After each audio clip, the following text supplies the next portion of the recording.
Shubor nakaslem jong unong san Hima. Nong ay katian ka BJP uba marihom kharkrang, udaong baka sorkar ka don daga wei ka jingmut, bat ki persya pat ki don daga wei ka jingmut, halor ka dolen nong Lumpongdeng, kum tau loong baya ka ei ka baki kran, ka dey bandon ru ha ka jingtho namar, ka sakhi ka dey ha ka jingtho. Ulaong baka BJP ka ajing mut ya ka sorkar baka dey banekran bat ki brio ki badoni ki jaka na ka benta bantay, ya ki jaka jungokai ha ki jaka jongki, kani rap ya ka sorkar ban omja no ki jaka bat kan aji mentoy ki dugi trai jaka. Kani nong ka jing aji mut ka mentoy ban ya ka ba IT ya ki jaka shiki brio banabar. Ulaong baki klam ong ya ka sorkar bakan Weng no ya ka Projek ha Lumpongdeng henry baka day ban pentikna ban don ki lat Jingïada ban pene pensa ya ka tiga dolenong knang baka ne kan sa wat hakalawe ka ban wanru. Don kinong shong shnong ki bakwa ban penan kam ki jaka jongki nak benta ban sengkam bat ki Projek Sngosi bagi kendo ya ka bai penrung kerteng ka bahe hadu bagi jingtmu ki kalalong ki jingpho sni bomla udlong ka bai penrung kerteng ka bahe kalong ka bala bande nak benta ki kam ki bahe om nak benta ki nong shong shnong ni Kyrpad ka sorkar ban penhiar ya ka bai penrung kerteng nak benta ki nong shong shnong daga rukom ki brio jong ka jela ki la ban yo jimentoy ha ka yo ka kot nak roy ka par jong ka jela Meghalaya la ban rap uba kharkra Lumpongdeng thing. See, the recent controversy surrounding the Lumpongdeng island has raised some serious issues which go far beyond ecological concerns. See, from the environmental point of view, Lake is not just a scenic landmark. It is deeply embedded in the ecological and cultural fabric of Meghalaya.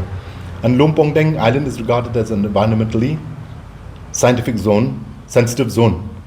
While tourism development is the need of the hour, the government must carefully consider ecological impact before green signaling any project. Negative ecological support will have far-reaching consequences on Meghalaya and our people. And on this, we urge upon the government to reconsider, to rethink about the whole project and take all measures to ensure that there is no environmental impact in the area. There are a whole host of tourism projects which are on the cards, and all of these are on government land. As you know, Meghalaya, the government of Meghalaya holds has a very limited holding on land in Meghalaya. What we have seen is that last couple of years, a lot of land has been leased out for tourism purposes and bringing the the high-end and tourism projects to the state. It is a welcome move, no doubt, but we would suggest the government to take a different line on this. And our line is that a lot of private parties have got substantial amount of land, especially in Ribhoi. Why don't the government felicitate these high-end projects with these private landholders and set up these projects rather than keep on using the government land? We welcome the government land that they have used for parking lots and for other purposes which will benefit the public at large. But there's certain things that we feel that government land being so scarce here in Meghalaya, we should not give the government land for such kind of projects. Private involvement would not only save the government land from disappearing, but would also give financial and other benefits to the private citizens of Meghalaya. Government land should be kept for other developmental projects like power plants, for example. Also, while construction companies from outside the state are always welcome, we do learn from the rich experience after all, but a certain percentage of labor and other workers must be hired locally.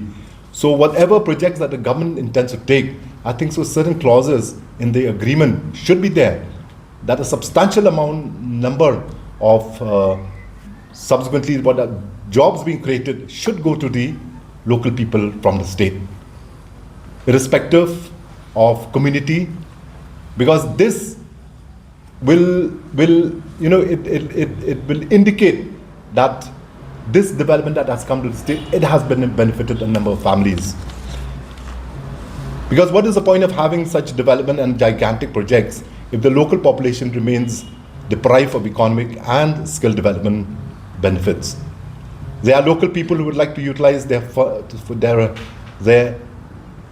land for business ventures and projects.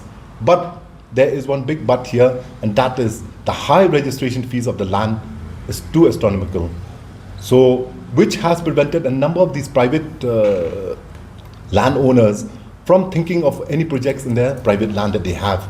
So here we would urge the government to reconsider and such registration fees to bring it down to a decent level where our people of the state can compete at a level playing field with the other proprietor or the other business people from outside the state.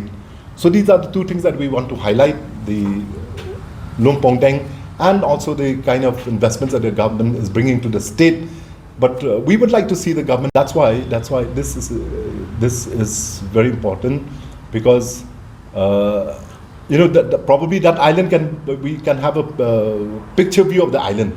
I mean, you actually don't need to go to the island to enjoy what the island is all about. Because as it is for decades now, no one has ever gone to that island to explore the island. So let it remain as it is. Certain times we have to leave these such pristine areas in the way that they continue to be. We have not asked the government to scrap, but please take care of the environmental impact of this project.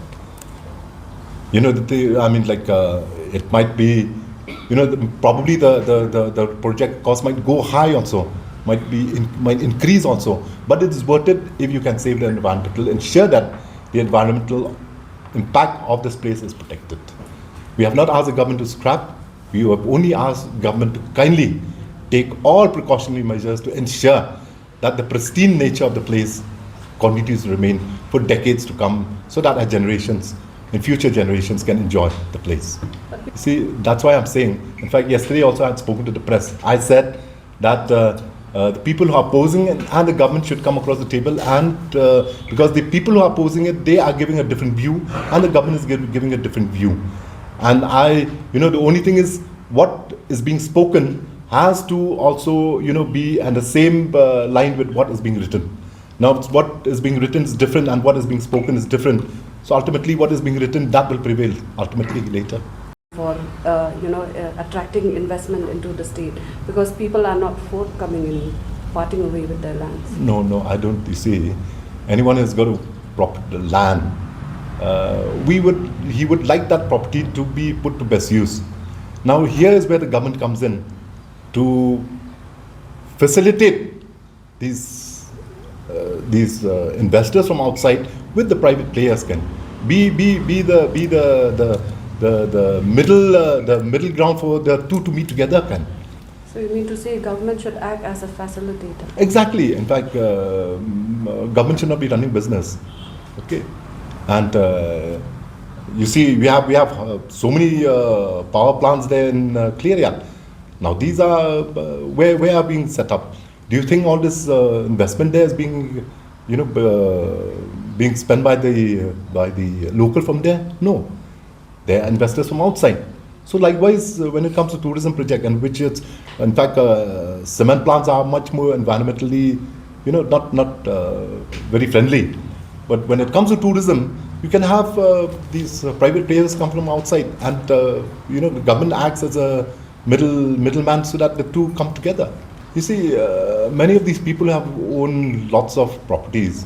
This property has come down to generations, and they actually don't have the hard cash, for payment of such high registration fees. So this has prevented them from, tying up with other companies from outside to develop the area. So that is what we have requested the government. This is a suggestion to the government, and allowing more of the private land to be to ensure that tourism develops in the state is a better idea than surrendering away a lot of government property.